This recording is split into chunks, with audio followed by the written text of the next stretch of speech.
Good evening, everybody. Welcome back to another GT4 championship round 4 at Barcelona. And as you can see, the heavens have opened up, the rain is coming down, and that must mean that there are two South Africans in the booth. Of course, my name, George Smith, joined in the box with my good friend, Sam Wright, and we are here to bring you what should be an incredibly difficult race, looking at the conditions outside. How are you doing, Sam? I'm good. I'm secretly hoping that the rain sticks around after free practice, maybe follows us into qualifying and into the first of the two races that we'll get to see today for the GT4 championship. But of course, I'm sure the drivers are hoping that the sun will come out because this flooded track looks difficult to drive in free practice. Oh, I mean, flooded is the name of the day. It's very difficult to even see the track limits at this point with the amount of water that is standing on the circuit. And you mentioned it, 15 minutes of qualifying will follow this free practice session. That sets the grid for our two 30-minute races. And Sam's brought the bad juju. She wants it to rain. I'm trying to hope that it doesn't rain because I've got bad eyesight and I already struggle to see from this very misty window as it stands. I mean, I think we'll just squint on through, but this is I suppose it's a really good way to warm up, right? Get your senses very focused if you're one of the drivers, especially if you're in one of those Maseratis. You've got to be very focused, very on the ball. Nice way to warm up everything and make sure you're ready to go because, of course, we are now past the halfway mark of the Racing Club International GT4 Championship. So only 3 races left to get those points and ultimately finish on the top of the standings. Oh, I mean, if this is anything to go by for the rest of the season, I think it's going to be quite a difficult final portion to the second round of the GT4 Championship. Of course, Racing Club International brought to you by Race Department, AK Informatica, Raceface Speed Labs, and Sim Racing GP on board with Sokola in that number 146 Maserati. We're having a look at the Maseratis in this free practice session a little bit earlier before we went live. And these cars look like a handful considering they don't have ABS, they don't have traction control, and you really actually need a boat out here at Catalonia. Or a little jet ski. I mean, I'm partial to a jet ski. I'd take a jet ski. I quite like jet skis, actually. I would take a jet ski probably over a boat as well, so you've changed my opinion. We'll put a little jet ski out there, and I'll put one of those little ropes with a little tube for you, George, and we'll go for a little ride around the track. I think that would probably be the safest way around, other than us sitting in the comms box. It's very, very wet out on the circuit in free practice here, and you can see by those times on the leaderboard. We don't normally look at times in free practice, but it gives us a good indicator at where they're currently sitting. They're lapping at over 2 minutes a lap here. 2:04s from Jesper Helicalio up at the top, and then just 0.02 of a second off Thiago Lima is chasing down, and then Neto, who is our championship leader at the moment. He's 0.2 off the pace in free practice. Maybe he's not really pushing too much, doing a bit of sandbagging. Get a race replay of the triple R guys out on track. These guys were pushing hard last week, and here we see Ari Conway going a little bit sideways. Like a little bit of ice skating. Was that even Ari Conway that went sideways? I think he got taken out, actually, by one of his teammates there. But maybe the Triple R team needs to just avoid each other during both free practice, qualifying, and maybe even the race this round. Last round, we saw them, didn't we? They were pushing each other. It was Conway and Octane. There was no love lost between them, even with Conway sitting higher up the championship points. Yeah, they had a little bit of fun. We got to see that. And of course, as per usual, the Phoenix racing team from Portugal taking that 1 and 2. That's been a regular thing that we've seen. Of course, their driver, Miguel Neto, currently on the top of the point standings. But their second driver, Thiago Lima, who you can see was a little bit faster than Neto in free practice, he actually was our season 1 winner. So definitely 2 drivers to watch, both from the same team and both trying to take that top spot in the championship as well. Yes, indeed. That Portuguese team has just been showing some pure class and dominance in the GT4 Championship. I've had confirmation that in that race replay it was Conway Octane, it was Tom Bryant in the BMW Qualifying is live, Sam. That means these drivers have 15 minutes to set themselves their starting grid order for the next 2 races coming up. And this quali has not eased up on the weather. It's just as wet as it started. You've gotten your wish. I mean, I have my wish, but at the same time, I know that this is going to be tough for a lot of the drivers. We're looking at Thiago Lima now, our season 1 champion. This is always tough because you ultimately want to ensure that you get as high on the starting grid as you can, but you've also now got to keep in mind that these conditions aren't exactly optimal to get a nice speedy lap in. Oh, that is very much true. Everybody trying to perhaps dry out the track in their qualifying session. Everybody would be looking to obviously get their best lap time in. With the current conditions, you can just see Thiago Lima looking very, very edgy already coming out. Of course, cold tires, cold brakes as you start your warm-up lap. But no hint of a dry line forming up, and plenty of puddles to catch people off guard. Barcelona, a cool track to drive in. I know a lot of people aren't big fans of the circuit. There's maybe a bit of a mixture actually coming in. I always find it's a really fun track to drive. Overtaking opportunities are few and far between, but all relies on the consistency that you can bring come into the race. I guess similar to what we saw at Hungaroring, where if you're making a mistake, you lose out quite big time. But if you keep your head down and get the right lap in, you're pretty much set, forcing people to come around the outside. Or Thiago Lima, big drift into the right-hander. Oh, this is going to be so wild. This is just the starting of quali, so expect us to go ooh-ah quite a few times this evening.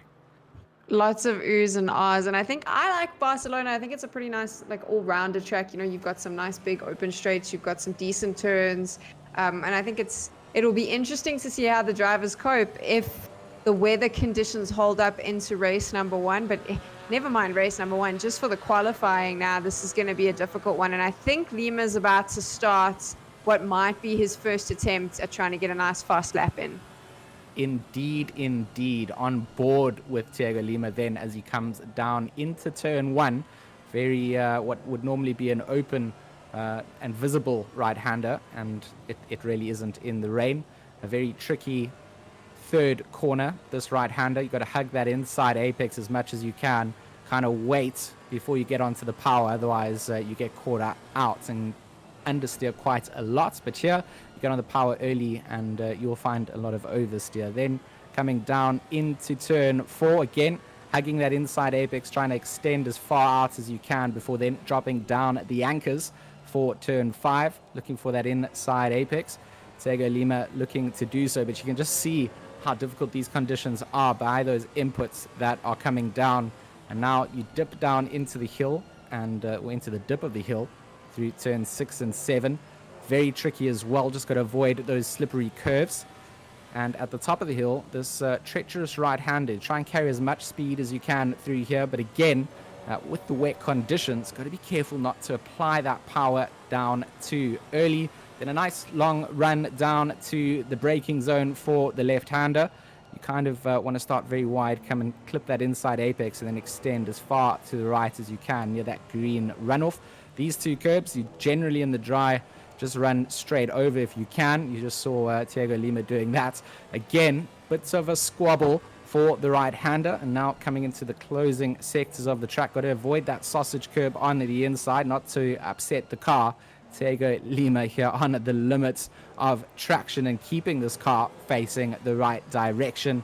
In the final right-hander, again, just got to choose the right place to get the throttle down and run down towards the line. This will be our first time lap coming up at 204.719 coming out for the Phoenix Racing Portugal number 43. So Thiago Lima makes his first attempt. Ayrton is just going for a little bit of a sightseeing mission, and we're now watching Hilicalio. So he's about to come in and put his time on the board as well. Neto's jumped up there. So you can see the usuals if you've been watching the GT4 Championship for a little bit, and you've seen the races as we go, some of those familiar names up there, but also a couple of names who we normally see mid in the pack. They've moved themselves up as well as they start putting in those times. So it'll be interesting to watch. But of course, as you know, in qualifiers, those names change all the time. So we need to wait a little bit. But what do you think of the times that are coming in at the moment, George?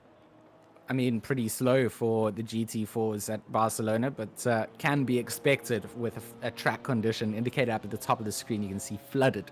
So these are conditions that are going to be very, very treacherous to drive in, and almost a point where drivers at the moment will probably just be trying to get banker laps in.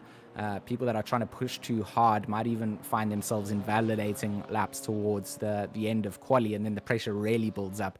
So I think some of these times just coming in as banker laps from a lot of the drivers as well. Of course, Lima and Neto are just complete aliens when it comes to whatever the track conditions, it seems, because Courier 1.3 seconds at the end of his first lap. So there's plenty of time to be found from anyone sitting in positions third and onwards. Neto being 3/10 behind Lima, that's going to be quite a big gap for him, in a personal sort of perspective. Definitely, and I like Helicardio. I see that his new team name is changed up. It is a little bit slippery and slidey out there, so maybe being linked to baby oil will help him a bit. Oh, I mean, I think that's pretty much what's been spread over every single surface of this racetrack at this point, looking for grip all around. And Helicardio currently sitting in 10th place, but coming through the final chicane, is one corner to go, looking to better his lap time. With 8 minutes to go, also a good place to be if you are starting to find time. 2.3 tenths off the pace before, 2 tenths behind Lima, then comes in with a 204.935. A certainly better effort coming out from Helicardio. And we look at one of those Maseratis now, Lucas Secola. These guys I don't envy. No traction control, no ABS, but still sitting currently in 6th place, 1.4 seconds off the pace. It'll be interesting to see where they come over as they round the final corner now. I do like one of our drivers, Tiago Lima's in the chat, and he says it's a little bit wet today. Really, Tiago? You didn't think?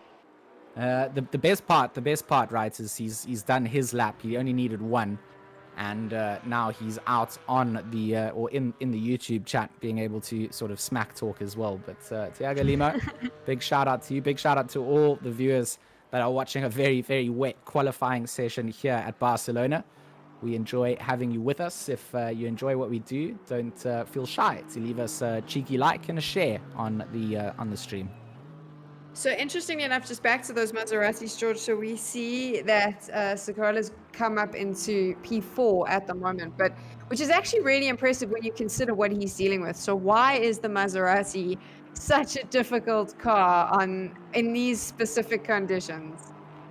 I mean, it's a car that is difficult to drive in the dry because you don't have those electronic assists that the other GT4s have, which means that the ability to lock up the wheels as well as just spin them when applying the power is there on a dry day. Now in the wet, that's amplified by tenfold, and it's not even just wet or damp or greasy. Flooded is a very wet condition in ACC, and it takes a particularly good driver to be able to handle the Maserati around in these conditions. So Secola getting in there, being 9 tenths behind Lima, I think that's a phenomenal job.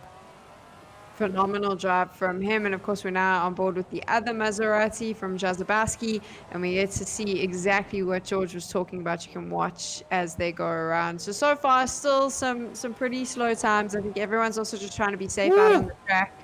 Look at that. That's exactly what you were talking about, George. The whippersnapper almost 360 no-scope coming out as Pavel Jazabowski goes over the line, goes quicker, does it to 6.1, but still 1.3 seconds off the pace of that Porsche, the 101 of Lima, sitting up in pole position. So this is going to be pretty tough for a lot of these drivers. And you saw there when we were on board how you basically can't see a lot in front of you because the rain is just pelting down. So it is going to be tough. But Helicardio, I'm wondering if he's going to try to push an even faster lap after what we just saw.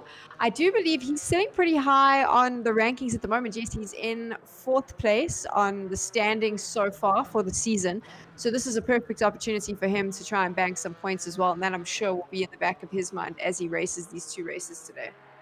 He had a bit of an unfortunate first race at Hungaroring, if I remember correctly. Got caught up, had to work from the back of the field. We know how hard it was to overtake on that circuit. And he'll be looking to start towards the front. I think his qualifying so far has put him in a good position. Of course, this qualifying session does set the grid for both races. It's not like you have 2 attempts to redo your qualifying position. So I think for the number 56, it's important to start towards the front, and my bias can come through again. I like to see 3 Porsches sitting in the front 3 row, or the front 3 positions on the grid so far, and then a cheeky Maserati just joining on that second row of Sokola, which I would never have expected. Never would have put my money down on a Maserati being up there in these conditions. I mean, listen, I would definitely not have said that there was a Maserati in the mix. But look at that. Calio banks a really good lap time. Lima's going to have to get out of the YouTube chat and go back on the track to make sure that he can go a little bit faster. Lima is certainly going to be looking at time scratching at the head and realizing that it is some impressive pace coming out. We saw Helicalio showing that kind of pace in practice. Billy Octane over the line jumps up from 10th to 6th with a 206.054. Arta back. Ertan in that number 14 BMW, also yet to really get a good lap in just yet, will improve the time with a 207.4, jumps them up to 17th place. Hasefoot in the number 20 Porsche coming around the final corner, currently 2 seconds behind in 12th place over the line, up into 5th. So that's a very good quali lap coming in, a 205.751 coming out for Floris Hasefoot. So I am interested. I mean, they've still got a chance to put their laps in, but normally we see a couple of the BMWs, especially this one, that 171, up there in the sort of top 5, but not really getting a lot of speed. I think it's Crozen, one of the brothers, in P10 at the moment. I think he's the only brother racing today, actually, that we've seen be able to push himself into the top 10. But the BMWs maybe struggling a little bit, George? Definitely not towards where we saw them at the Hangora Ring, but the races versus the quali are different places, different events altogether. We've seen some consistency working out, but definitely not the BMW chasing the Porsche vibe that we got from last week Thursday. Tom Bryant from Triple R in the number 42 is team name. You heard that new Mike Jones question mark, so he's going to come over the line. He is going to improve his lap time, but it's not going to be good enough for a positional change. For Roberts in the Janetta, 206.609 also improves their time. As perhaps maybe, I mean, I don't want to say there's a dry line forming because my eyesight says there's just more and more seas forming and puddles and scary places to spin the car, especially if you're in one of these traction control-less, lack of ABS braking Maseratis. Pavel Jazabowski in the 36, currently sitting in 9th place, which isn't bad at all considering they don't have those assists over the line, and up into 7th place. So maybe the throttle control, not relying on the electronic controls, are working out. Korea, a good lap time coming in as well, gets up into 4th place. Sam, you predicted there would be a change throughout the duration of quali, and you haven't been wrong. Positions have just been changing lap after lap. I think it comes down to drivers getting a little bit of confidence, getting a little bit of feel for what is ultimately just a line of water across the track. And also, of course, they've all turned up that new Mike Jones album. Have you heard it, George? I'm told by Mr. Conway that it slaps. Sam Wright dropping memes in the live stream. I can only appreciate those kind of things. And I have not heard the new Mike Jones album, but we'll take Harry Conway's word for it that it slaps. Over the line into P11 goes Conway at 206.225 for the number 28. And for them, they're going to be looking to avoid each other, like I said, in their free practice. That seems to be their biggest arch enemy, is any of these Miami bubblegum flavored cars on the circuit. Teammates and certainly elbows out racing to ensue when they find each other. So we take a look at those times now. Helicalio has been able to claim the top spot. Thiago Lima, a season 1 champion, he's sitting in P2. Look at that. A little bit of a ski across, and Brian's unfortunately off the track. I mean, I don't think that's going to be the first of the cars facing the wrong direction for the duration of this evening. I think if the race conditions continue like it is in qualifying, it is going to be wet and wild out on the circuit. I mean, we get the advantage that the GoPros mounted inside the cockpits of these drivers kind of give us a good sight vision of what's happening out there. But when you're in that actual cockpit yourself, if you're driving, the visibility is so much worse. The impact of the rain, as well as the spray from the other cars. So just look out for them coming down towards turns 1, 2, 3 on the opening lap. If they make it through there entirely, then watch out for the rest of the circuit. Ertan over the line does improve their lap time to 7.266, but visibility is going to be crazy. Neto actually goes pole, goes 204.404, so snatches that away from Helicalio right at the end and manages to get 6 thousandths of a second quicker to go pole in that number 43. What a lap from him, and just literally does just enough to get over in front and ensure that he starts in pole, potentially, depending on how some of these other laps come in. And of course, Miguel Neto currently leading the standings in the championship, sitting in that top spot. So he'll be very happy with this. He does like to race from the front. And I'm sure Helicalio, I'm pretty sure he might still be on the track. So possibly is going to try come in and see if we can grab that number 1 spot again. We've just watched Luke Wigg, the only Audi in the lineup this week, and he's just finished his. He'll be sitting in P14. Oh, I mean, look at that timing sheet coming up for the start of the grid. Neto takes up to the front row alongside Helicalio. That time that came to a 204.404 and then a 204.410 for Helicalio. So Neto, who was in third place where Thiago Lima actually sits, managing to jump up towards the top. Almost 3 purple sectors coming out for them in that number 43. Helicalio is still holding on to the purple sector for sector 3, which means that Neto could find some good pace here, but might be pushed to the limits by Helicalio. And with Lima starting in third place, I think the Phoenix Racing Portugal team has a nice advantage towards the front of the grid. Going to be important for them to work together, try and get themselves into that 1-2 finish that they're so accustomed to getting through to, if Helicalio can't throw a spanner in at the works to that plan. So this will be interesting. Now, of course, we wait as we start race number 1 to see what the weather is going to be like. But while we're doing that, George, here is our championship leaderboard at the moment. And as you can see, Phoenix Racing taking that 1 and 2 spots so far, and sitting at one of their races in 5th spot as well, Conceição, but he is not racing tonight. So they'll be quite happy with those results so far. They will be happy indeed. So Neto sitting in first, Lima in second, Lawrence in third, Helicalio sitting in 4th place, Conceição in 5th, Conway sitting in 6th, Crozen in 7th. Well, that's Rins Crozen, and then Menno Crozen, the brother, sitting in 8th place. They're separated by a few points, so the two of them will be looking to see where they finish up at the end. Artebek Ertan sitting in 9, and rounding out the top 10, we've got Svensik sitting on 144 points. As we move into the lower half of the drivers, sitting in the top 20, Quadriglio in 11th, McLaughlin in 12th, position 13th, currently held by Rublia, and then Carsten, Jazabowski, and Octane 14th, 15th, and 16th, and then finally Casas, Garland, Korea, and Segola round out our top 20. And of course, I actually thought that I'd see the Maseratis a little bit higher on the board, but they have had sort of a couple of good days of racing, but I expected them a little bit higher. Let's take a look at the final sort of top 30, George. Yeah, look at that. Ryan Gill in his little Alpine, which hasn't actually made it to the grid this round. He signed out of that one, sitting in 21st place on 75 points. Hasefoot in 22nd, Wigg in 23rd, Smith in 24th, Roberts and Bryant sitting in 25th and 26th, Schmidberger, McCauley in 27th and 28th, and then Pimlott and Konya in 29th and 30th.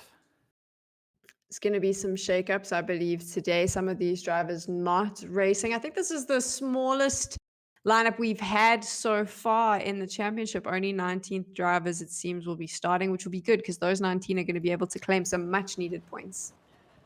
Oh, as we switch over to the grid, Oh, without the windscreen wipers going, you get a good, it kind of looks like how I see the world when I wake up and forget to put my glasses on.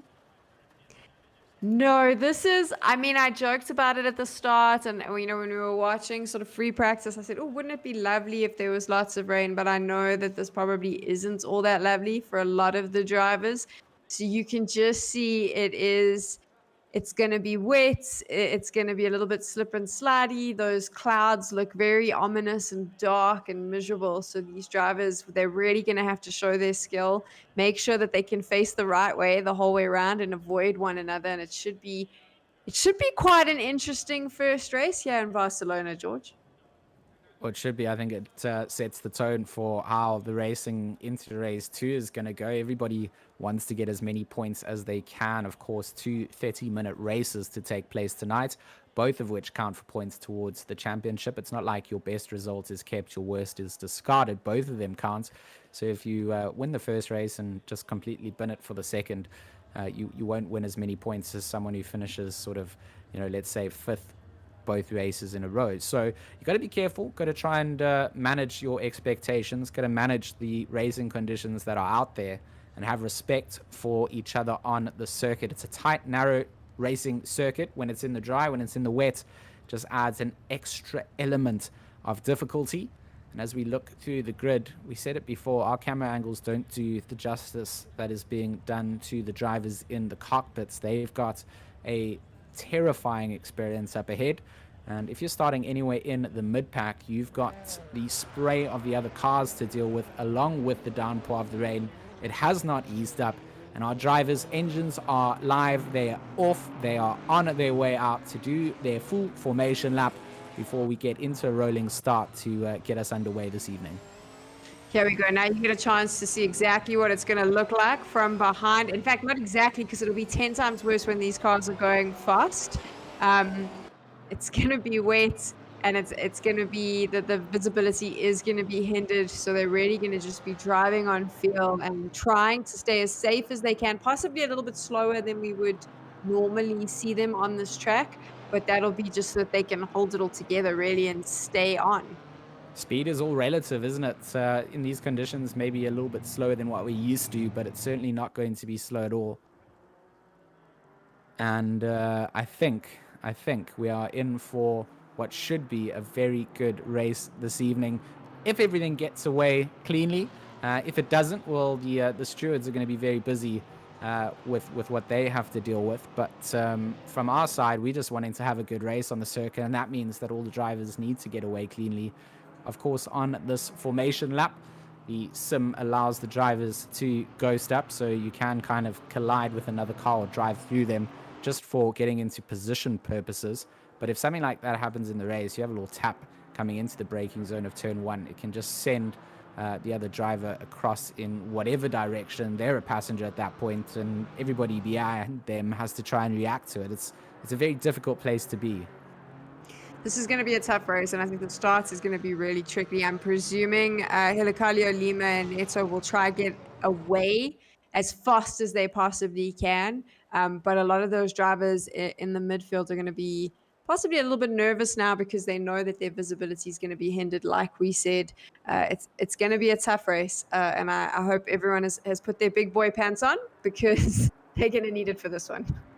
I like that. Maybe an extra layer of raincoats and some weatherproof boots and socks, because this is going to be crazy. We say this almost every week, having these GT4s on the circuits, but the element of weather is certainly going to play havoc into this. And I know that some drivers love it. They love the fact that for them, driving in the rain gives them an advantage over drivers that hate driving in the rain. So I don't want to be that biased person that just says racing in the rain sucks, because it doesn't. There are drivers that it favors. We've seen how some of those Maseratis have managed to get to their positions. Look at them starting within the top 10 without traction control. So Sokola and Jarzabowski might, they might have had some extra practice in this. They might have a little element, but we're coming round the final quarter now here at Barcelona for the start of the first race for the GT4 Championship Season 2 Round 4. My name is George Smith in the box with Sam Wright and, of course, Stewie on the cameras, bringing you all the action. And green lights are go. We are live to go racing. Drivers moving across the grid almost immediately early on in that midfield. Neto with a good start ahead of Helicalio at this point as they come down to the line. And Jesper Helicalio needs to just keep his line. In the background, we can just see everybody sort of breaking a little bit earlier, making sure they can get through this cleanly. But around the outside, Thiago Lima sneaks past Jesper Helicalio as they come into turn 3. So Phoenix Racing Portugal already off to a great start, getting themselves right up to the front of the pack as they make their way down to the tough, tricky braking zone for turn 4. Looking towards the front of the pack, things still looking nice and clean and tidy. Some decent spacing between them, and you can be certain that they'll be happy with that based on the fact that it's very difficult to see as the two Maseratis go side by side for the left-hander.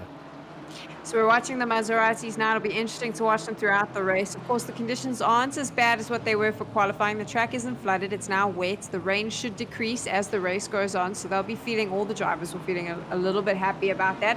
At the moment, it's that first lap. So you've just got to watch everyone space themselves out, find themselves a position where they feel comfortable, find the space that they're looking for. Normally starts like that. And then once they get a feel for where they want to go, they'll start making their moves. So right now, I think it's just about a little bit of jostling to figure out where they sit. I'll be interested to watch those two Maseratis, though. I'm definitely going to be keeping my eyes on them. Oh, a bit of a contact in the background at the back of the pack there, coming into the braking zone for that left-hander towards the third sector of the track. And that's going to impact some of those drivers near the back. But for these guys in the mid-pack, looks like Lawrence all over the back end of Billy Octane and trying to get that BMW past the McLaren as Crozen leads ahead of Billy Octane, but on board with Menno Crozen. You can just see the visibility is it's almost zero. Even if the track has gone from flooded to wet, maybe the drivers will have enjoyed that. They had to practice in what was Noah's Ark-like conditions, and here they've been given like minus one off of that. It's still very, very wet, and you can just see how hard it is to even see the tail lights from the cars coming in. Billy Octane trying around the outside of Crozen, but wasn't able to make that stick just yet.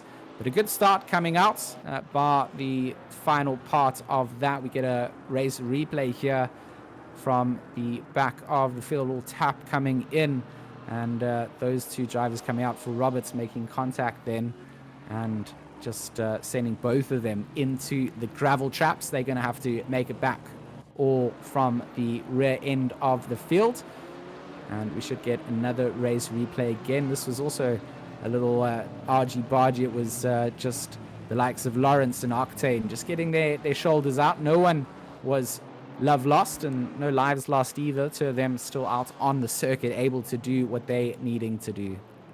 Basically, just like, you know how it is when we probably don't remember anymore because of the pandemic, but back in the day when we went to crowded bars and you had to just shoulder your way to the front, that was what Lawrence and Octane were doing.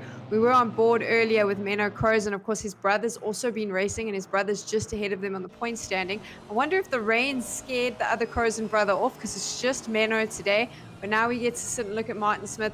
Look at that. He can barely see the bubblegum in front of him. So Conway is right there. But the moment they start speeding up, he just loses all visibility. It gives you a really good idea of how testing the Barcelona track can be in these conditions. So only one brother showing up. Here we get that race replay. We saw this on the opening lap. This is just at the back end there. A little bit of a dive coming in from, it looked like Luke Wigg in that Audi coming through. Missed the braking zone, headed for the inside apex, and ended up taking out the driver that he was pretty much a missile there, and a big mistake coming in, but likely not impacting too many people, but still frustrating if you are just trying to keep it neat and tidy and someone misses that braking zone. Laurie McLaughlin in that 007 Aston Martin, the Grey Space Racing, currently sitting in P12, trying to chase down onto the likes of Lawrence. And so far the race has been pretty uneventful in terms of drivers being able to try and attempt overtakes on one another, because they just really can't see beyond the front end of their bonnets. For sure. For now, they're all just trying to get a feel for the track. You'll be happy though, George. There are 4 Porsches in this race, and they are literally in P1, 2, 3, and 4 right now. So I'm sure. Where else would you expect to find the Porsches? That's the question I always ask, of course, at the front of the grid. And you are right. They've done a good job. Surprised by the BMWs, though. We normally see them a little bit higher up. But the Maseratis, and we're seeing them now, P7 and P8 coping very well, considering it's like having, even on the wet track, basically like standing on water skis if you're driving one of these, and they seem to be keeping their balance and going strong. So I'm sure that for now, they're pretty happy. But Billy Octane is right there behind Jazabowski, possibly looking for an opportunity. Saw him move out there, just trying to get some sight to decide what it is he's going to do.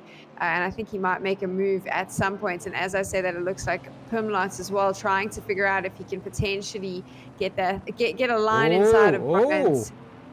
He's actually going to get past Smith and Bryant in one corner coming in. They're making mistakes, and Bryant going very wide coming through. Going to lose the position to Luke Wigg in the background in that red number 49 Audi.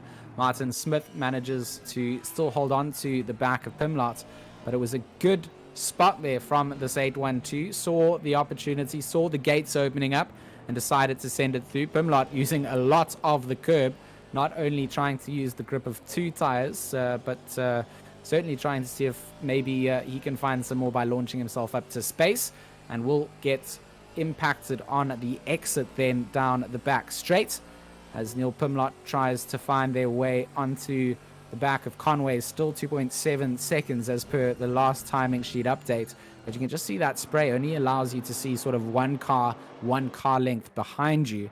And you're talking about those Maseratis, Jazabowski being under pressure from Billy Octane. This is where the true driver skill comes in. It's one thing just doing a quali lap when you don't have pressure behind, but when you have to defend, when you have to worry about more factors than just the conditions on the road, that's where you really have to modulate that throttle control and the braking side in a car like the Maserati. No traction control, no ABS, and still doing a good job to stay up towards the front, while we look at Marco Courier in that 977 starting to chase down and put pressure onto Hasefoot and try and put an Aston Martin up onto P4, take away the leading Porsches, and put an Aston Martin into the mix as well.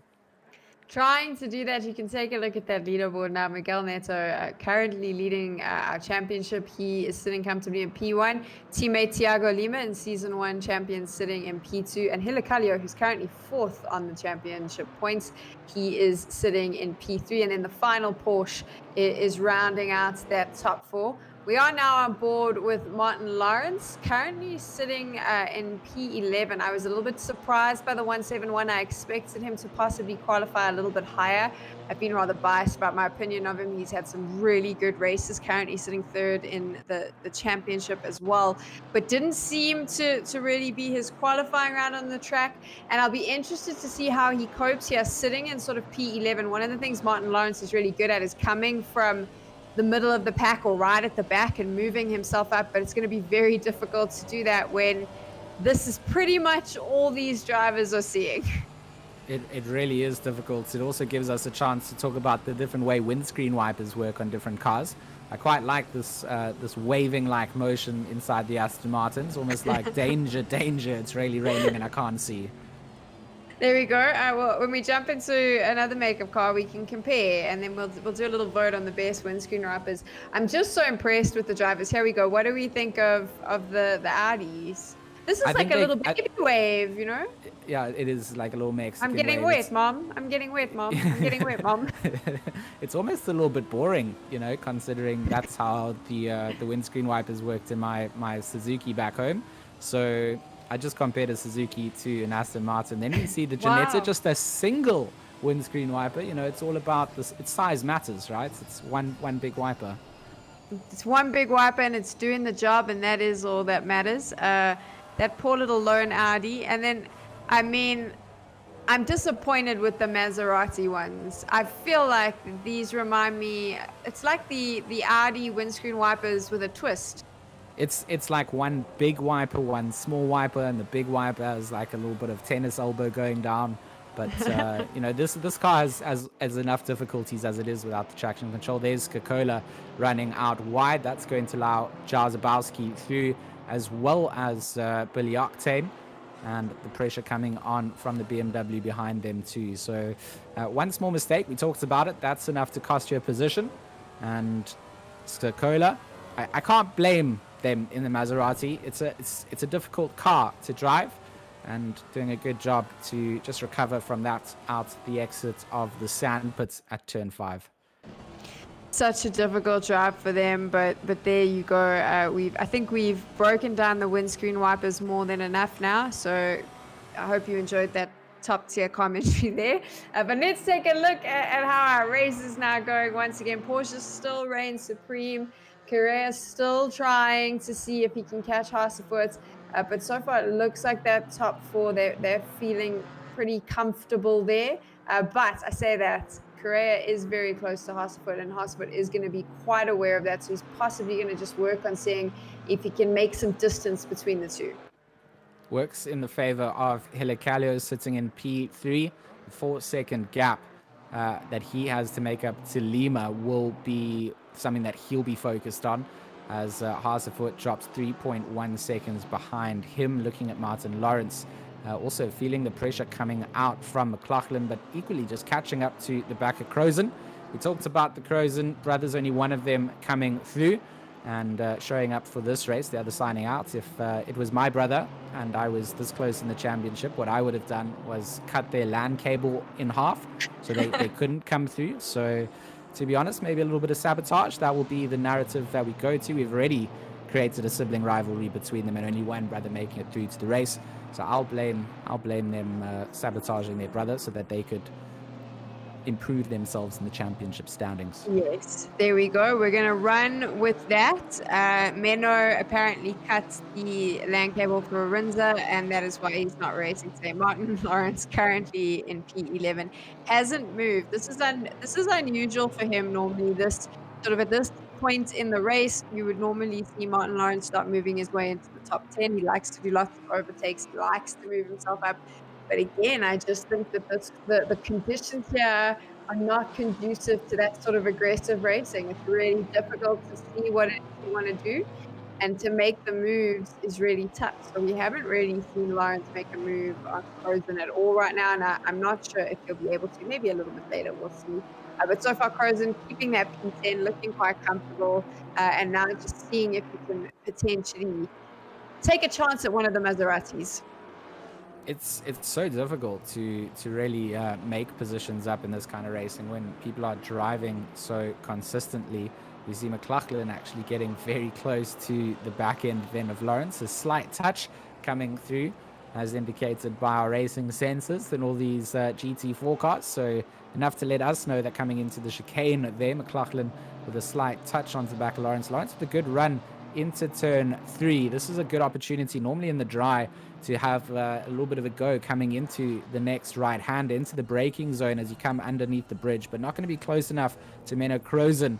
Is Martin Lawrence going to have to look for another opportunity to come through, but certainly just keeping himself in a good position to pound should Crozen make that mistake. Consistency is king. We said it was going to be very important in the rain, and it's quite wide out of turn 5, but that alternate line was working out quite beneficial there to Menno Crozen. That consistency, so important, consistency being king.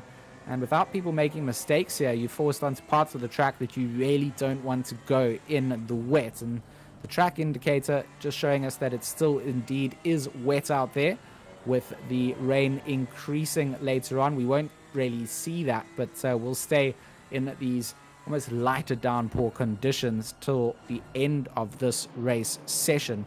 So it's certainly not going to dry up. The race line has not started to form through, and it's certainly still a little bit like powerboat racing. A little like powerboat racing. If that rain increases, it'll just make it a little bit difficult for a lot of these drivers to make a move at the end of the race. So something for them to consider now is to set themselves up in a position where they feel that they would be happiest with. if they can't make a move towards the end. We are halfway through though, 15 minutes to go. Crozen's still driving really well. That's another thing. You mentioned the consistency, and I think that that's something we're going to see here. A lot of these drivers are going to be focusing on just getting a really good drive in to keep themselves on track. And as I say, a good drive. This is a masterclass in how to race through Barcelona in the rain. Miguel Neto way ahead of the competition. He is basically now having a summer drive through Spain when the weather's not so great. I doubt that's how he's feeling in the car, but that's how I'd like to imagine it. Maybe he's got some classical music on and he's just going to be trying to stay as far ahead as he can, not making any mistakes and just keeping on with whatever he is doing because it's clearly working for him. I mean, it is all about just finding a little bit of rhythm and consistency, and I think it could be just that. Oh, Martin Lawrence misses the breaking point there, locks up quite badly, and keeps it off of the barriers, but has to take a very long way round in the sand, and that's going to put them right back towards the back end of the field. And in an instant, you can just see how quickly your position can get changed around, and it will be behind Harry Conway. He finds himself with Pimlott putting the pressure on from the rear. It's also difficult to recover from a mistake like that immediately from a mentality point of view. You just got to, put it back, push it back, realize that there's a job at hand, 13 minutes to go on the clock, and you can't let it sort of sit with you for too long. So Lawrence doesn't really have that free space to do so, has the pressure immediately from that 812 as they come down. Also would have probably picked up a little bit of dirt on the tires earlier on. It's probably enough to have been washed and cleaned off by this part of the track, but Pimlott certainly starting to, or tried to, pounce on that opportunity as early as possible, but will leave Lawrence to have to chase down onto Conway. This is fascinating to me though, because we saw that error from Lawrence, but he was sitting in P11. He only He drops misses. I'm not sure how he didn't lose more spaces, but I worry now with Lawrence that he gets too aggressive. And I think that's kind of what we saw. He is known to take chances. He is a little bit of a risk taker driver. And I just think in these conditions, it's not conducive to that. And we're starting to see that come from him now a few times where he's trying a few things, but I just don't think that it's not the right weather, Lawrence.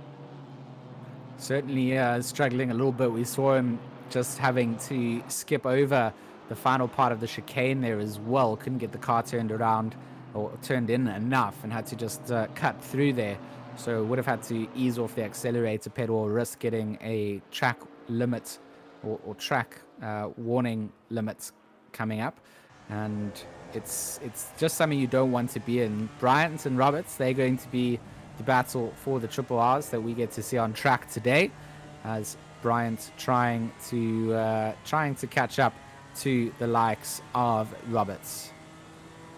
He's trying to catch up. He can't see anything. We can hardly see anything. This is fun. Imagine now you're in the chase. You want to get hold of Roberts. You want to overtake him, but you can't even see where he is half the time. No, the splitter cam does definitely just show how much that impact of that spray comes up. You just miss the car in front. You kind of get a glimmer of the braking lights when they come down into the braking zone. You get close enough, but often when you're seeing those at a rapid speed, it means you've missed the braking point and you're having to just try and pull out.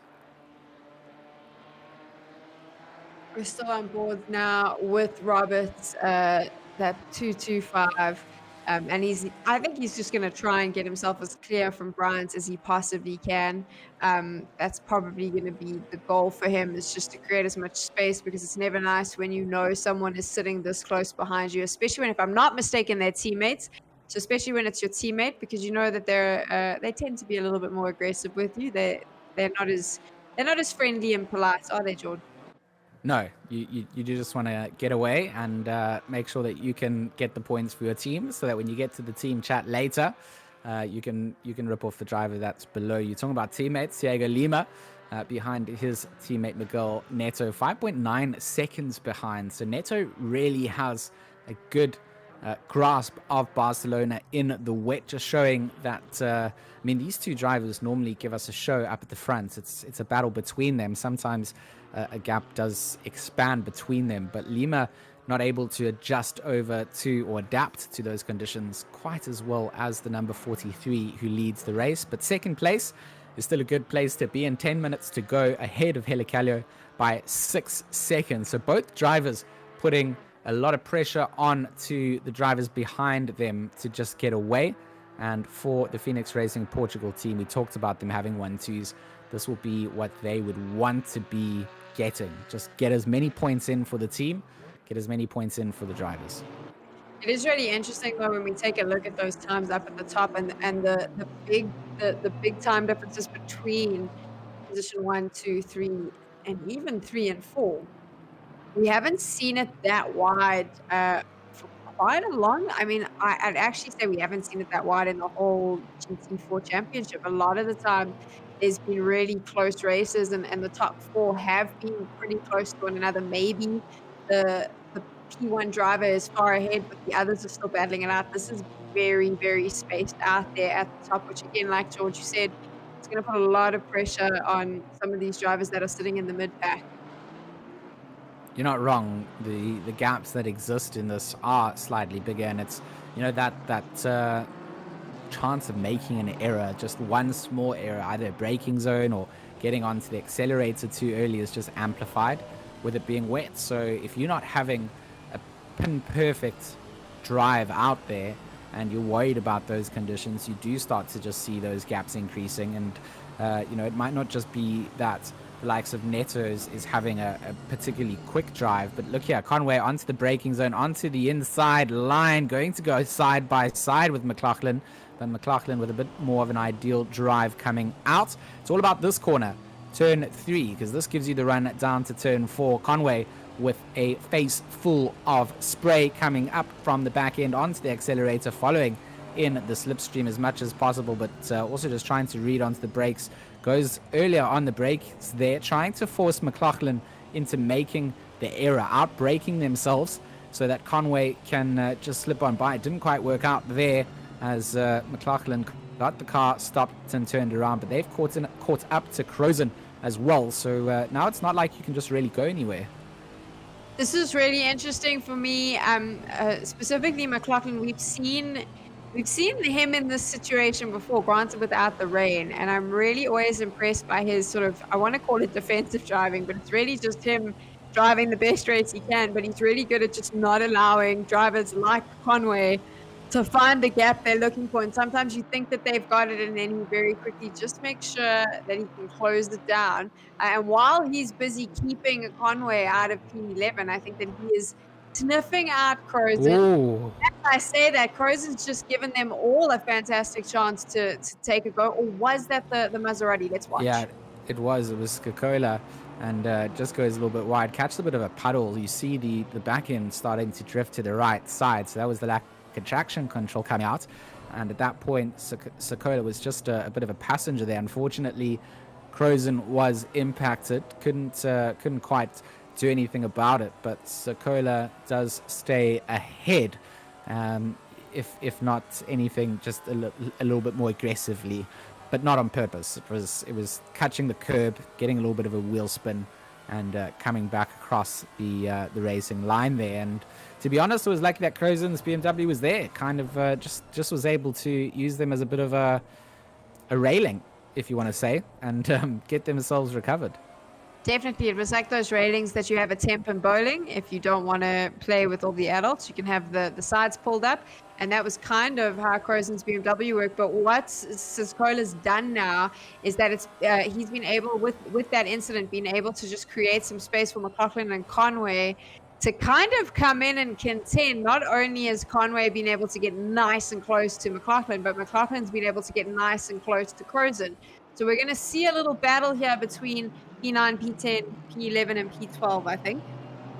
I was actually 25 years old when I realized that Temp and bowling didn't actually have the railings as a default. So wow. I could understand that analogy inside. Don't rip off my Temp and bowling as we continue to follow this little train, the four-way battle for what is 9th place. Hold on by Sokola. Crozen in this blue BMW, the number 82, chased down by McLaughlin in that Nardo grey 007 Aston Martin, and then the bright pink and Miami blue of Conway in that Triple R Aston Martin behind. Certainly struggling to find a way past. I almost also wanted to suggest earlier on that these electronics in these cars, the traction control, etc., are all set to limit the amount of wheel slip that you're getting. So it is quite important that you're able to balance out the strength of those electronics as well as their impact on your power unit. If you've got it turned up too much, they're going to permanently just be going off and be killing power to stop the car from spinning around. So perhaps the likes of the Maserati, once you've mastered the fact that it doesn't have those electronics, gives you a little bit more raw control of where you want your power to come down.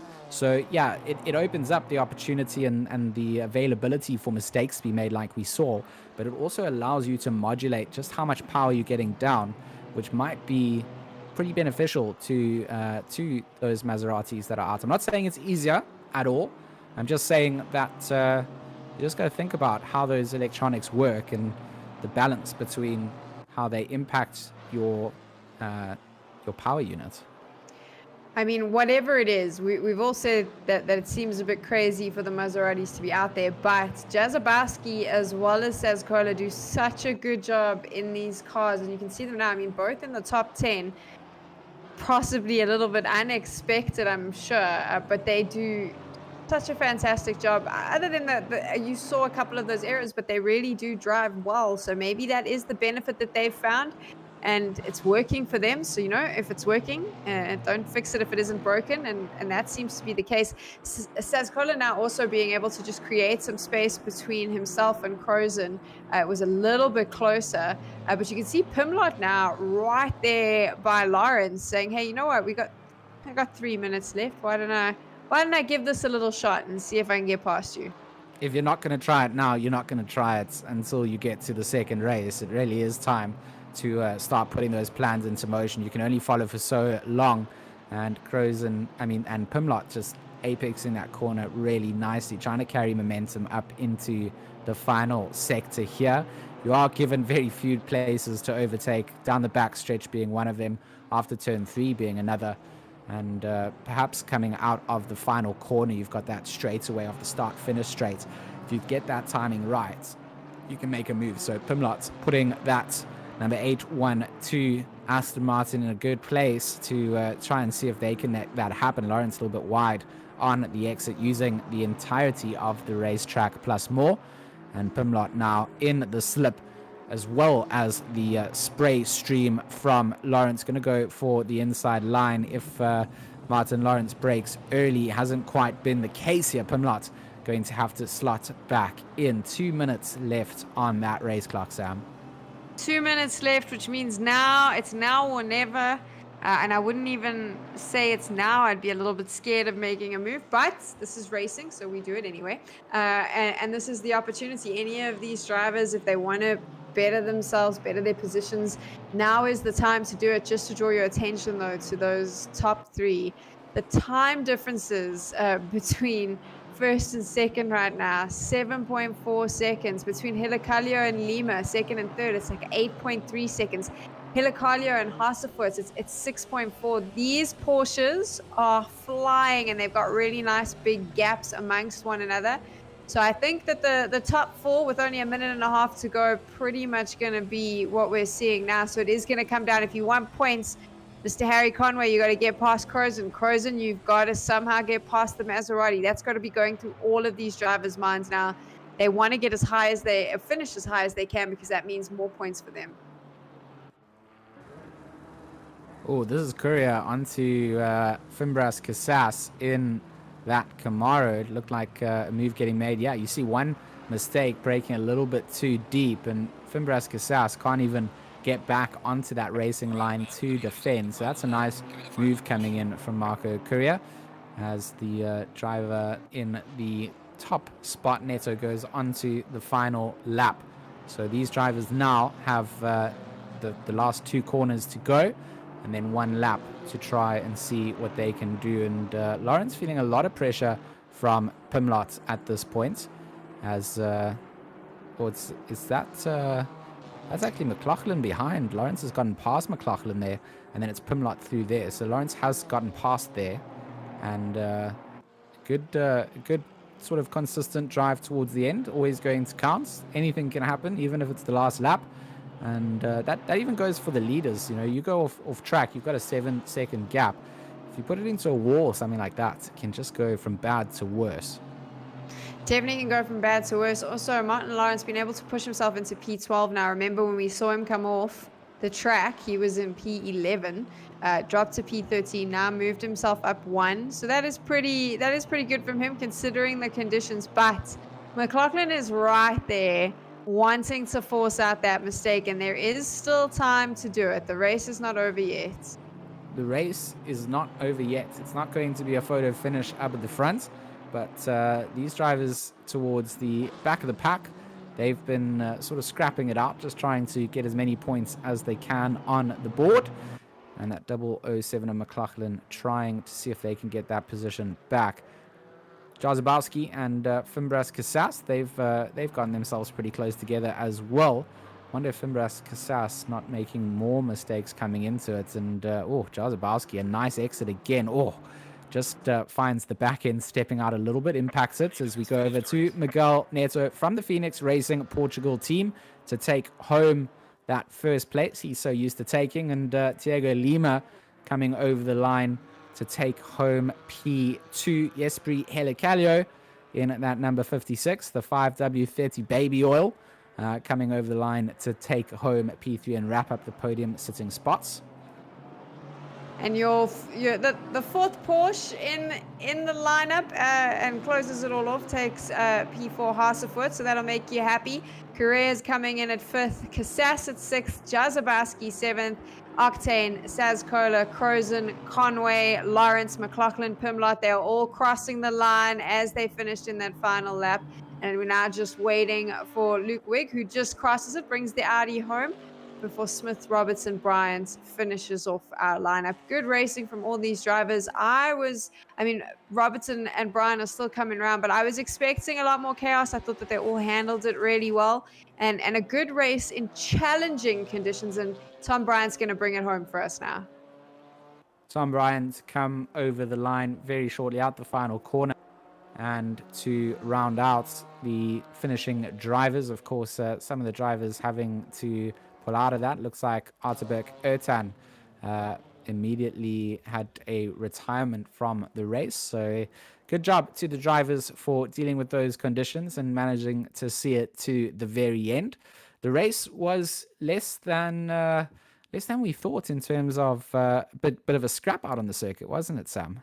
Yes, I thought that there was less of a scrap than I thought. I'd like to see the sun come out for our next race. I think it would be nice if we could have some go fasts, quick fast racing as well, so we can see a mixture of that good driving and then a little bit of the speed demons coming out.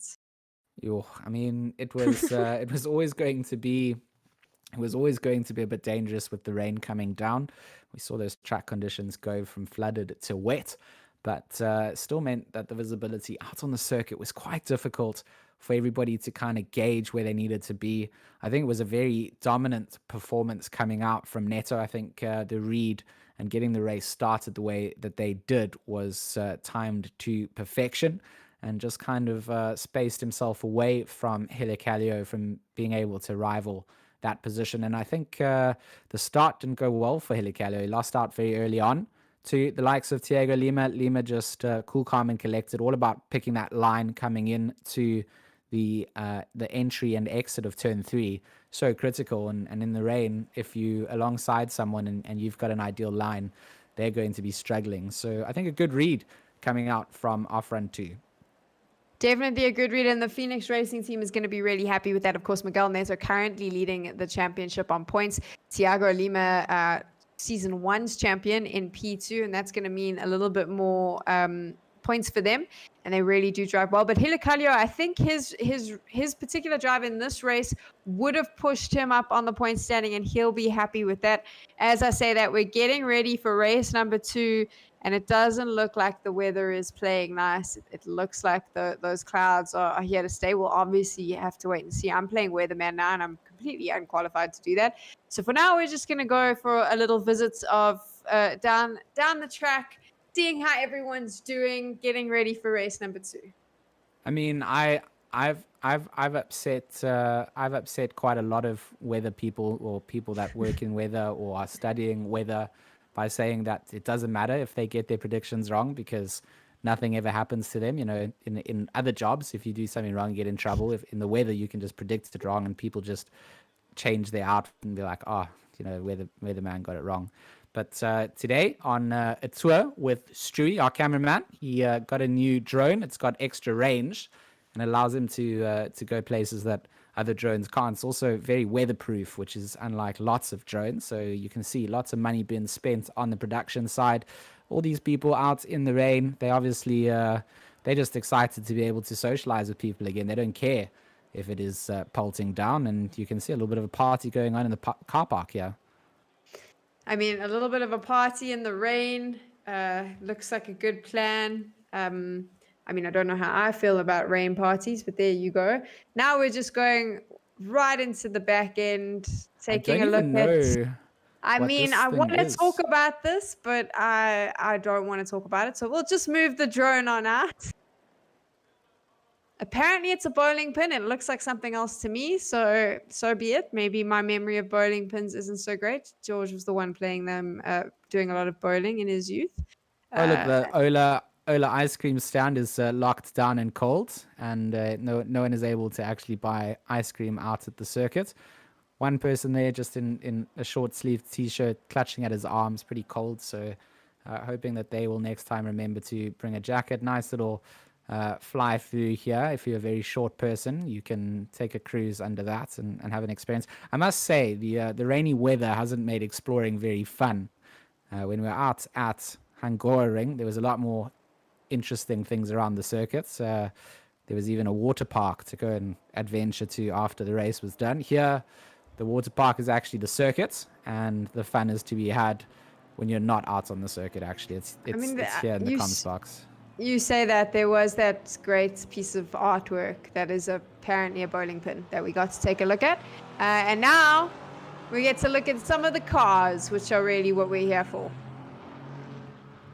Yes, indeed. Out doing their formation lap and getting themselves prepared and ready for race 2. Looking forward to seeing where things go. We see the one Crozen brother wasn't actually sabotaged in their race, actually just studying for exams. But, you know, we thought that we would go with the narrative that there was sabotage going on.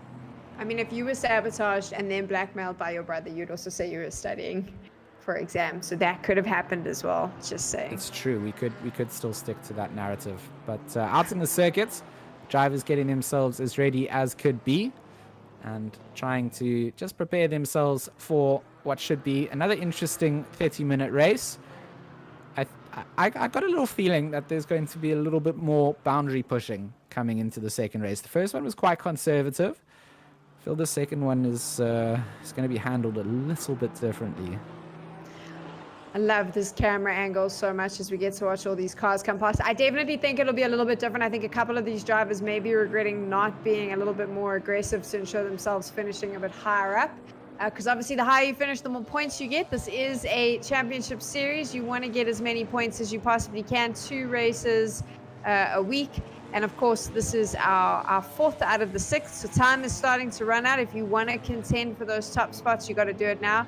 I think we can expect some of these drivers to do just that. Got to push, got to find the points, got to try and get something on the board if you were outside your ideal points paying position. I think Jesper Helicalio will be wanting to try and defend at least P2 this time round, not just letting Thiago Lima get through early on. But I think it's anybody's sort of race to play with. We saw the mid-pack and sort of the back end of the pack all pretty close together for the entirety of the race, whether it was from mistakes being made or not. It was certainly a difficult condition for a lot of those drivers to just try and find opportunities to pass. Here we go, Sam, round the final corner, coming into the second 30-minute race here for the fourth round of the GT4 Championship here at RCI TV, of course, in partnership with Race Department, AK Informatica, Raceface Speed Labs, and Sim Racing GP. We're going to go on board with Billy Octane for the start of this race in the mid-pack, and we get to see what, I mean, you actually cannot see what is going on at the start of this race. Billy Octane is just using spirit guidance at this point to kind of feel a way where to brake, just going a little bit easy coming in. Going to go around at the outside, and a big, brave braking zone coming in. We see the likes of the one Maserati. Oh, chaos in. Oh, wow. Oh. Well, I mean, the track was flooded, so it's a lot worse than what it was, and it almost seems like everyone just decided to stop what they were doing, take a little break, get off the track again. I'm joking. I mean, that was just chaos. There wasn't anyone deciding anything. That was just absolute chaos to start us off.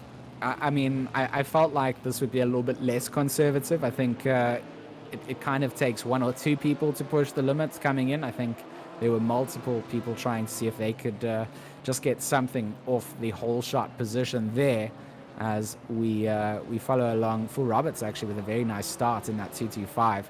Just going to follow behind McLaughlin and Crows, and they're rubbing doors out of turn 5, which is going to open up opportunities. Conway's in tow as well, so the Triple R team able to, we said maybe work together. They don't often work together. We get a race replay of some of that chaos. Courier in the background there, that's going to be with Hasefoot in that Porsche.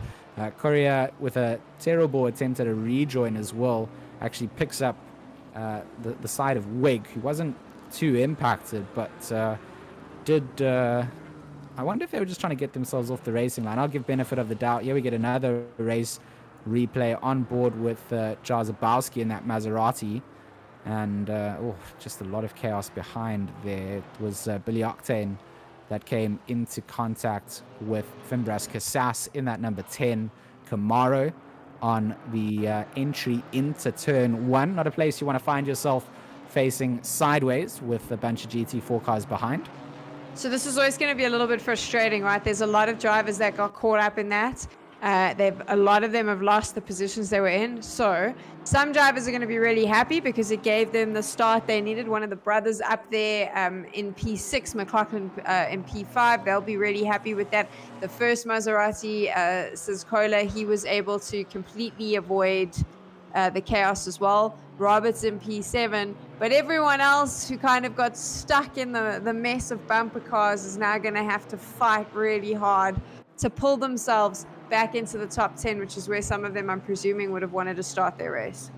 Oh, a nice little overtake coming out from Billy Octane there onto Hasefoot. We saw Hasefoot finishing in P4 after race 1, now down in P14.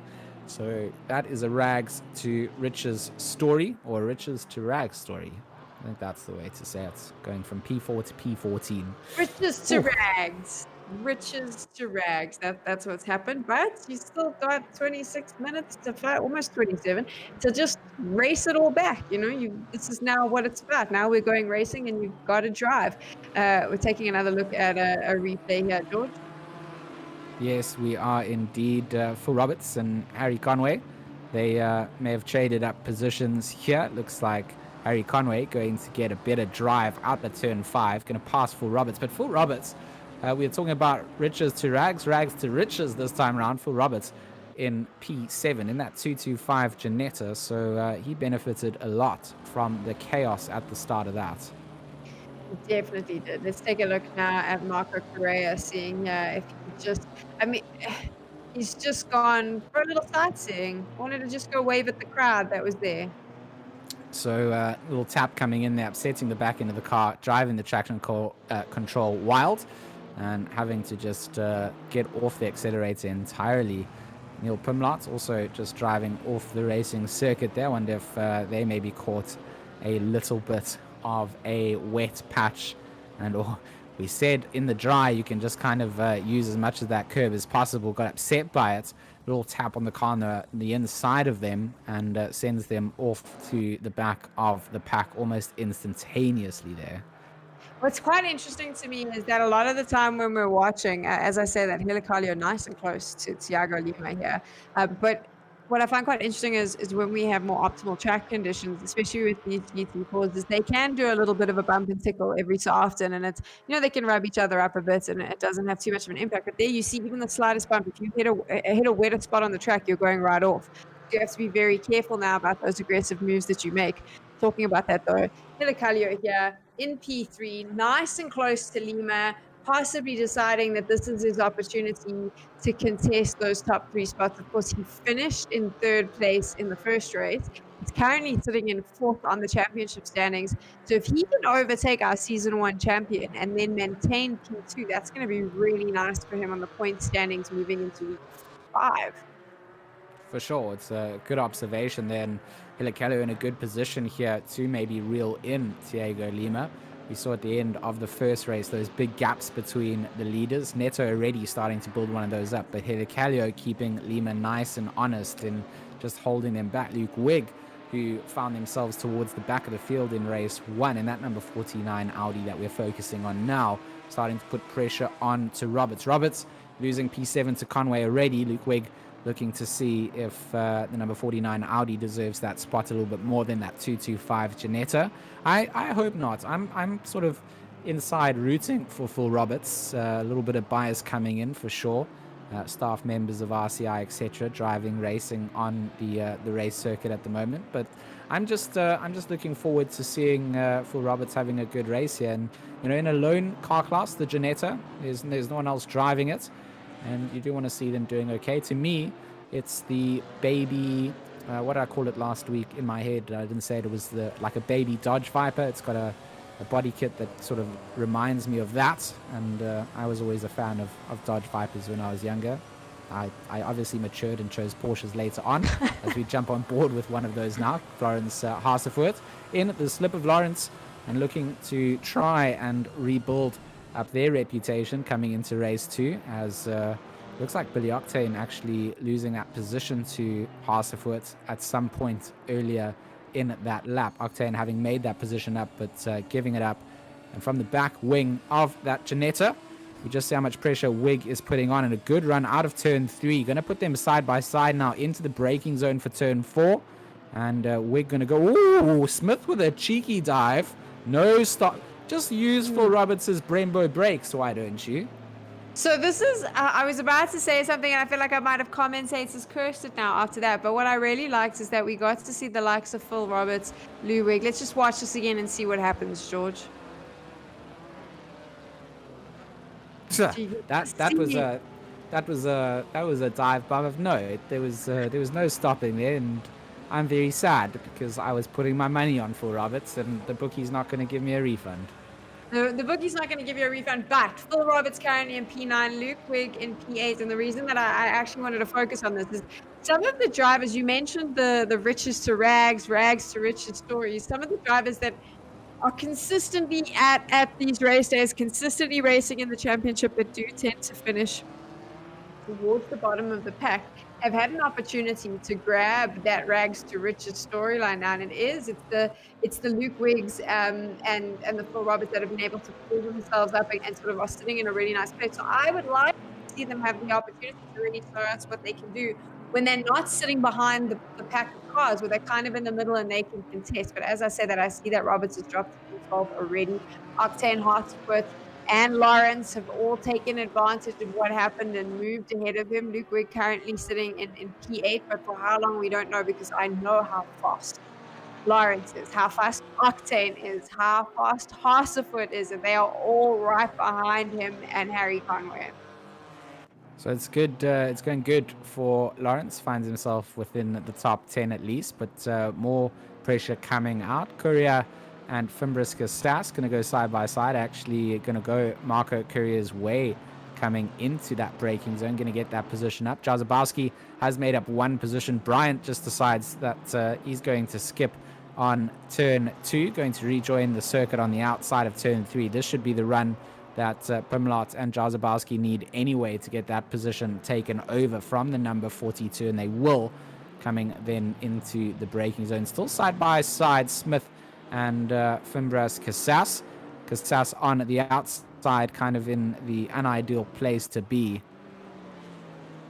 An ideal place to be, Jazabowski. Let's take a look here. Look at that back end just sliding right on out as he went around the turn, George.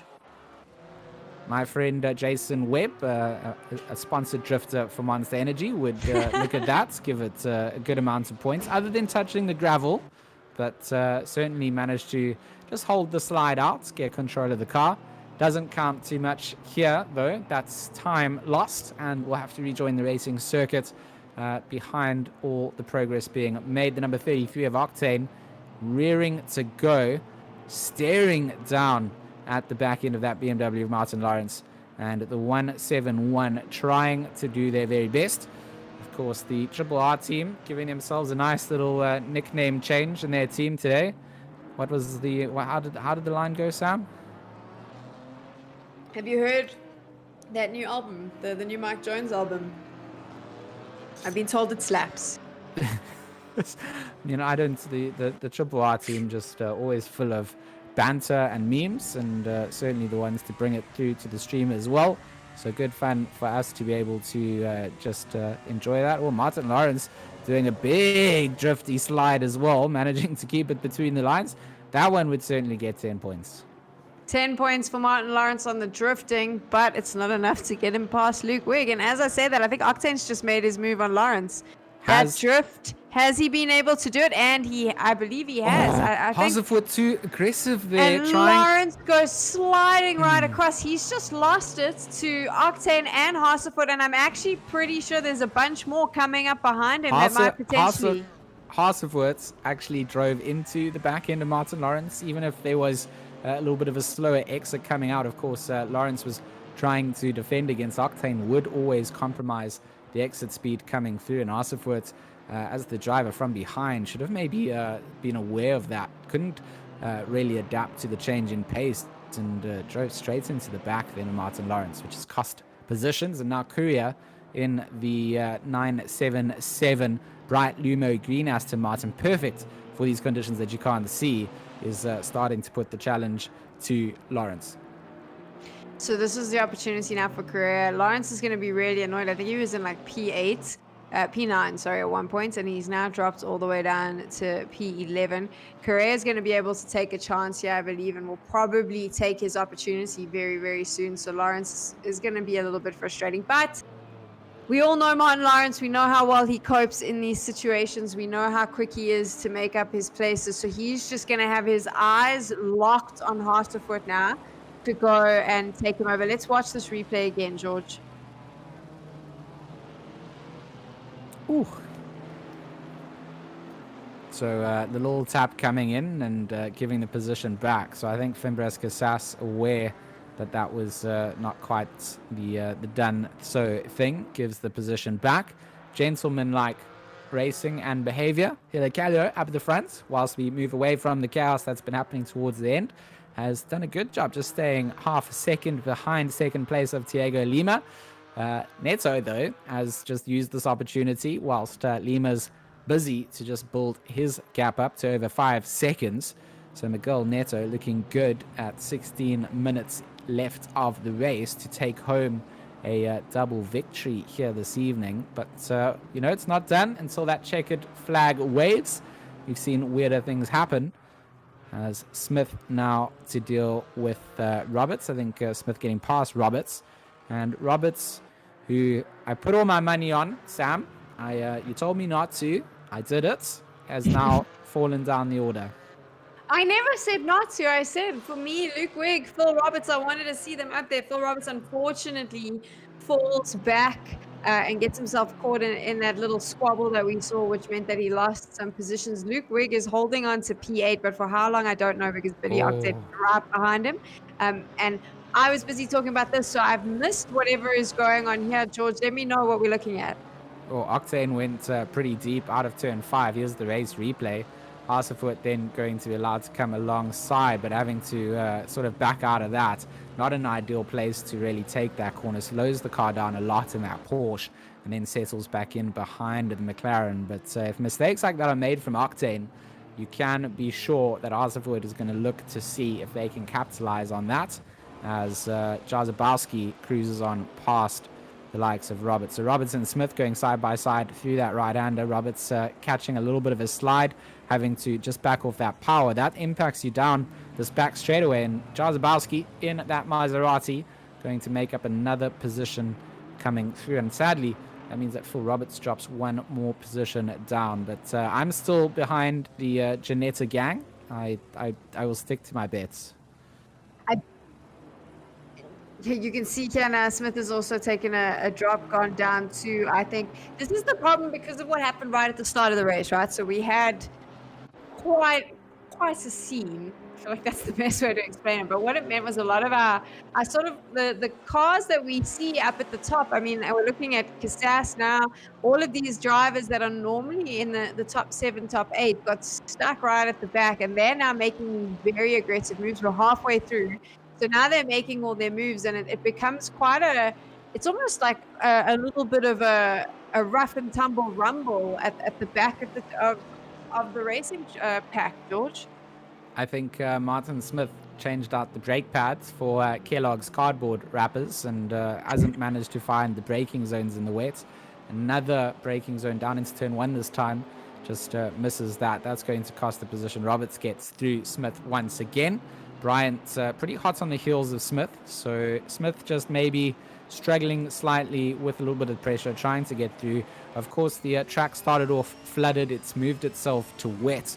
It's still on that sort of knife's edge between wet and flooded on the way of drying up, but with no sun and just an ease off of rain. It's all down to these cars that are actually just pushing the standing water away, relying on the drainage of the circuit. So these conditions, we just have to highlight, are incredibly tough to drive in.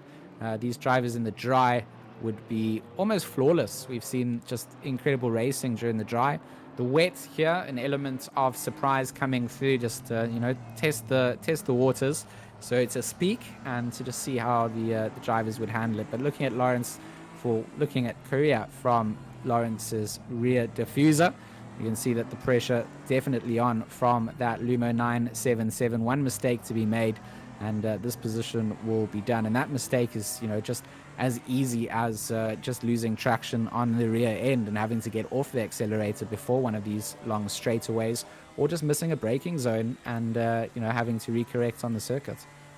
It's like you said, though, I think we need to give credit to all our drivers racing tonight. They've done such a fantastic job. This has not been easy. This track has been really tough. We saw it started as flooded, now gone to wet. They were driving in very wet conditions in race 1. Qualifiers were flooded, and they've all kept it together, done what they can, and still put on a show for us. So a tip of the hat to all of them for doing such a good job. And hopefully now, with 12 minutes to go, we'll see some of those surprise moves start coming in, because this is the time now to start taking your chances and setting yourself up for the end of the race.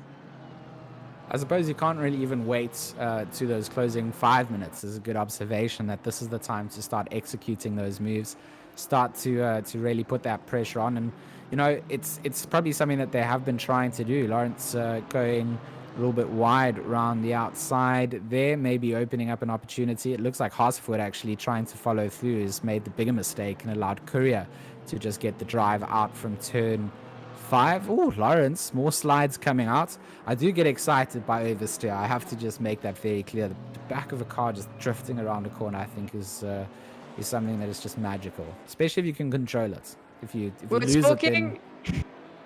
I mean, George will talk about the magic, but I want to talk about what we were saying earlier about when is the right time to make your move. And I do always watch Lawrence because I feel like he times this very well. Lawrence is making his move now. That's why you're seeing the back end drift a little bit. He's starting to go faster. He's being a little bit more risky on his turns because he knows he wants to take Billy Octane out of that P9. You'll remember Haasford and Octane got ahead of Lawrence at one point.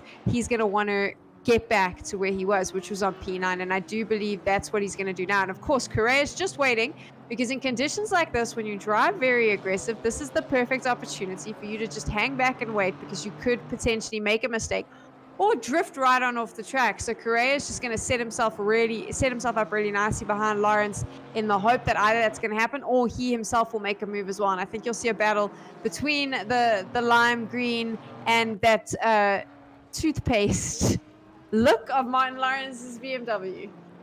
I mean, you're such a fanboy of Martin Lawrence, and you just say that his car's Colgate flavored. I mean, I said it looked like toothpaste, but so be it. I'm just really impressed with the way he drives. This is when he gets aggressive. I'm saying that, though. Correa can't hear me and is clearly not paying attention, because I think Correa might actually just take down Lawrence in possibly the next... He's outbraked. Which he did just that. No, outbraked himself as Lawrence. Missed that. Yeah, just tried to make a move on the inside, alternate line, very wet.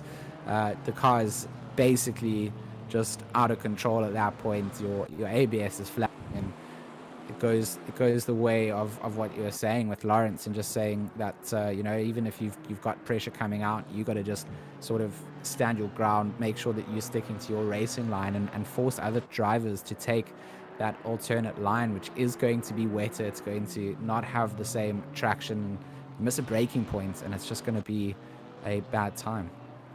I'm getting a little bit of I think some of the fans are wondering about my favoritism to Martin Lawrence. Don't hate him because you hate him. He drives really well, so I'll call it out, but so does everyone else here. And I will see how they go. Correa's going to be kicking himself for that, but I think it was a big reminder as well to any of the drivers that are in that sort of that little hustle amongst one another of how careful they have to be on this track when they do make those aggressive moves, because if you take too much of a risk, you can't right it. You're coming off the track.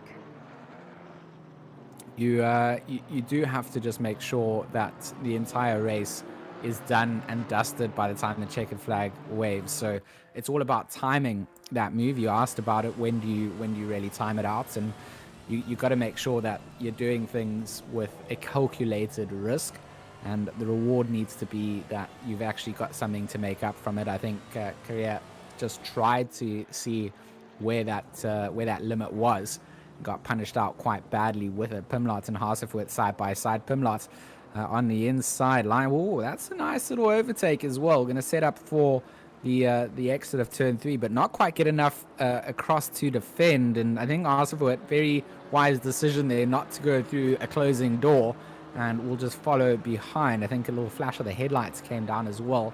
Felt the door was being closed down. But Pimlott with a well-executed move through turns 1 and 2. You often see that happen, but impact themselves for turn 3. That wasn't the case here. And Miguel Neto just having so much fun in what must feel like Hot Lap Simulator 2021. 7 seconds ahead of Lima, and won't even be seeing those cars in the rearview mirror at this point of the race. 7 minutes 30 on the clock to go. So it's not done and dusted just yet, but the Phoenix Racing Portugal number 43 in race 2 here of the GT4 Championship Season 2, just having a phenomenal drive out in the wet conditions. Cameraman Stewie getting the drone out to just show us the inside apex here of the exit of the chicane. You just see that gap of how big it is actually to the car sitting in P4. So our podium sitters have been pushing themselves through at 9.1 seconds to Skakola. And then we see McLaughlin, Crozen, and Conway coming on by. And then we got Luke Wigg coming over through the chicane, followed up with Billy Octane. And then rounding out the top 10, Martin Lawrence, who has the pressure coming up. Pimlott and Hasefuert hot on their heels. Then you got Fimbris Casas, Jarzabowski sitting in P14. Another more than a couple car lengths back. Then comes Courier, Smith, Roberts, and then Bryant rounding out the 18 cars still racing here today. So you mentioned Miguel Neto right at the start, sitting right there in top spot, and I do think that for fear of commentators cursing with 6 minutes to go, but I think that the next question now that needs to be asked as we move into the final 2 races of the championship when this one comes to an end is, can Miguel Neto be beaten? Because at the moment, every race he just gets faster, he gets better, he gets more ahead of the pack, and ultimately he's just getting more points on the board to claim that season 2 championship. So we'll need to keep an eye on him, watch that out as the next few weeks progress. But right now, look at this battle. Lawrence, Pimlott, Hasefoot. This is where the fight is. Billy Octane is possibly going to put himself in a position where he can get further away from that hustle while they all battle it out. But I think in those 5 minutes, this is where some of these drivers are going to make a move. I think Lawrence's position at P10 is challenged hugely by Pimlott, and I'm not sure if Pimlott realizes that Hasefoot's just waiting for the 2 of them to go into battle so he can sneak in and take that P10 for himself. I mean, it's crazy. You can't see the car in front of Flores Hasefoot when you ride from this onboard perspective, so you're not even sure of where that car is. But looking at the timing sheet, you see it's just 7 tenths that separate them, and it's exactly that. Hasefoot just waiting for Pimlott to get onto the back end of Lawrence, start to force them to go side by side, and then just slot themselves through when the opportunity arises. So it's all about timing, and with 4 minutes to go on the clock, it's kind of heating up to have to happen relatively soon. But one small mistake from either driver in front, the position will go their way of Hasefoot. So Hasefoot just having to hold on, be in the right place. Lawrence actually messing up the entry to that chicane. Goes very slow through the mid sector, kind of has Pimlott back on the back end of them, and Hasefoot just sort of eases off, just follows through, sees that this was going on. I think kind of overcommitted to just being cautious there. Pimlott going to maybe go for a send up on the inside here alongside Lawrence. Lawrence spots this out, going to turn in and just closes that door. You know, you're not getting past just yet. Going to stay defensive inside apexes. That's the way to go. Smith and Bryant are going to go side by side. Little drag race coming down. Bryant trying to get past Smith. Do they both get those cars slowed down enough? They do. Oh, it's Robertson. It's Robertson Smith. My mistake actually coming through. It's Robertson, that Janetta, and Smith getting the move done actually into that braking zone. So a good little overtake coming through. Look at Pimlott and Lawrence battling it out now. Pimlott does a little bit of a push. Is it enough? I think Lawrence is going to take the line right back. Hasefoot still just hanging out there. You mentioned when he's in that car, he can't really see anything, but I have no doubt his ACC sensors are tingling, much like Spidey sensors, only in race cars. So look at this battle now. 3 minutes to go. Hasefoot is there. Pimlott's there. Lawrence, is he going to use this to his advantage and just create as much space as he possibly can? Because those two are now battling it out a little bit, and I expected it from these three. I mentioned it's going to be Hasefoot with a big braking opportunity move, trying to go a little bit deep through there, slots it through, and Pimlott has to stay very defensive now. It's exactly that. Lawrence will see that the car's behind him, backed up enough to stay busy, and Hasefoot wanted to see if they could get that move done coming into the end of that back stretch into the braking zone for the right-hander, and it was a very bold attempt, but a very off alternate line. Couldn't quite get the traction down, and actually you just see how much that spaces them out now. I mean, while we're watching this, can we just talk about what we've just been told? Someone's run up to whisper this in our ears. It turns out that says Cola in the Maserati in P4 actually has a broken leg, and he is accelerating with the pedal, George, in that Maserati. And he's in P4. Maybe he should break his leg more often. It's clearly working for him. I mean, I feel bad because I would never be able to do that kind of driving, modulating it with a paddle, as opposed to being able to use your leg, especially if you're used to using your leg, is incredibly difficult to adapt to. And Skakola having a monstrosity drive then to be in P4, that's incredible. So a good bit of information coming through from the chat. We appreciate this kind of feedback, don't we, Sam? We definitely do, and that is actually the best. If he finishes in P4 or higher, it's the best that Sazcola's done in the championship so far. So all of those fans, maybe you need to tell him not to use his leg anymore, even when it's fixed. Just saying, it's working for him. We're now looking at Crozen driving to try and keep Harry Conway away from him and Pimlot. The Hasselfoot Lawrence Pimlot battle is still afoot. Look at this. Pimlot is still trying. He wants to take Lawrence's place, George. Oh, going to take a lot of curb on the inside line there. Lawrence just doing what they need to do, but Hasselfoot going to be almost alongside, coming into a place you don't want to be alongside. You want to be on this inside apex for the long sweeping right-hander before you come up to the corner before the chicane. And Pimlot gets that Aston Martin back across in time as we look at the likes of Harry Conway on the back end of Crozen. And they have one more lap to try and get this done. Of course, Miguel Neto, our race leader, on their final lap. Now, this has been a crazy race so far. Absolutely crazy, but I'm so excited to see some of our regular drivers finishing up, starting to get themselves into a position where they're probably going to finish in the top 10. This is exciting for me. Crozen, Conway, Luke Wigg, even, who I've spoken about so many times. He's had so many good races in the championship, but never seen himself. I don't believe he's finished in the top 10 before. So this is such a great opportunity in such difficult conditions for some of these drivers to be able to finish so high. It's going to be really exciting. It's just going to shake up the points board, which we like. And of course, I still can't get over the fact that Saz Coda's in P4 with that broken leg. So we get a little race replay. Tom Bryant caught on the exit of him doing celebratory donuts, maybe a little bit too early on coming into the chicane. He's just having some fun, right? Here we go. Miguel Neto, he is, I mean, we're going to call it now, unless he does something terrible in the next few seconds. He looks clean and ready to take the victory here in Spain. That will be 2 top spots for him in one day. He is currently sitting at the top of the championship as well. So we're leading into race day today. He had 379 points to Thiago Lima's 327. And then he takes another first place, which is just going to push him even harder. Teammate Thiago Lima from Phoenix Racing Portugal is about to come over the line in P2. He's going to be really happy with that. Harry Conway, I'm not quite sure what happened, but he's actually lost 2 positions in this as well. So, bit of a tap coming through. The corrective anti-tap coming back, and Harry Conway loses 2 positions on the final lap there. Not going to go the way for Triple R.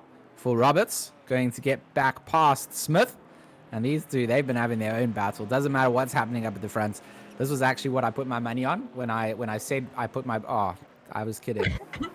Okay, so let's take a look quickly though. Hilicalio finishes in 3rd despite battling it out with Lima. Sazcola with his broken leg in P4. McLaughlin P5. Crozen takes it home in 6th. Luke Wigg in 7th. I actually think that's the best Crozen and Wigg have done. They're going to be really happy with that. Billy Octane brings it home at 8th. And then Conway and Martin Lawrence round up our top 10. Let's get back to the Martin Smith, Phil Roberts battle. And as I say that, unfortunately, George, your boy Robert...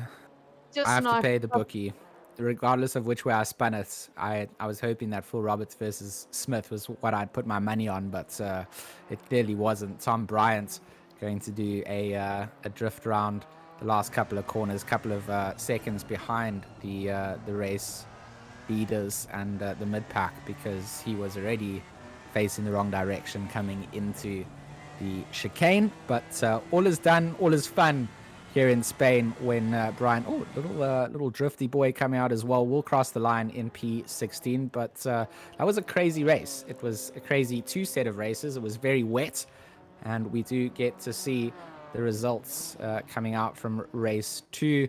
But not finishing P11, Hasselfoot 12, Fimbris Assassin 13th, Jazabowski in 14th, Courier in 15th, Smith in 16th, Roberts 17th, 18th for Bryant. And of course, Ertan had signed out after the first race.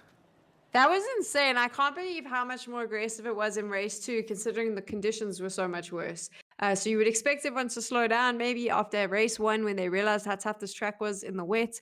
They reach it, they jump into race 2, it's flooded, and it just seemed like everyone said, you know what, tough, we want points, let's go. So lots of chaos, a couple of controversial moments, but all in all, really exciting racing for all of us. Really exciting racing, and that sort of wraps things up from us here in the GT4 round 4. That is all done and dusted here in Spain. We'll see you guys again for another broadcast, of course, with Racing Club International. Friday, the GT3 Championship comes through. I do believe that we don't have Night Owl taking place on Sunday, but a bunch of our broadcasters and commentators taking place in the Race Face Solidarity 24-hour broadcast. That's what we're taking place. Well, that's what we're going to be busy with on Saturday and Sunday. And then I'll be back for the Porsche Masters Cup on Monday after that. So a busy weekend of commentary coming through. My name has been George Smith in the box with my good friend Sam Wright, and of course on the cameras, Stewie, bringing you all that action. We hope you guys have a pleasant rest of your day or evening, whatever time zone you're joining us from. This has been an awesome race to just broadcast and commentate. Racing Club International brought to you by Race Department, AK Informatica, Race Face Speed Labs, and of course Sim Racing GP. Just a reminder, if you haven't signed up to Sim Racing GP, we urge you to go and just check them out. It's a new beta. Well, it's not even beta anymore, as far as I understand it. But go and check it out. Race Department doing all the cool things. And, of course, here at Racing Club International, we support cool things. So thanks for watching, and we will see you again soon.